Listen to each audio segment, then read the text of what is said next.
Frequently, if you're creating or editing a bash script, you'll be doing so in a terminal window. I'm using the nano editor here on my system, and I'll create a file by typing nano my.sh.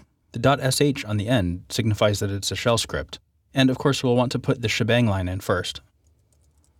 Next, I'll add a comment to describe what the script does. It's a good practice to document things as you write them, so you're not faced with coming back months or years later and trying to figure out what a script is for. At this point, we're ready to write something that does something, and as it turns out, we already know a whole bunch of bash commands. Let's just use a basic one for now. That's just the command to list the current directory, so we know what to expect out of the script. I'll save the file with Ctrl-O, and then exit, which is Ctrl-X. Back at the command line, if I type ls, I can see that I've got the script here, but I can't just type the name of the script to run it. I have to use an interpreter for that, so I can type bash my.sh. And we see the contents of this folder, just like we'd expect.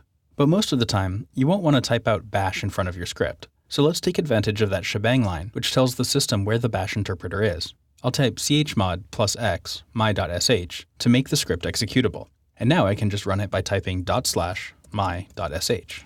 We need the / since the current working directory isn't part of the path environment variable. If we put the script somewhere that is, like user bin, then I can run it just by typing the name. But we wouldn't really want to do that in practice, and that's getting a little ahead of ourselves. Of course, now I can do nano my.sh and jump back into the script and make changes if I need to, but for now, let's leave it as is.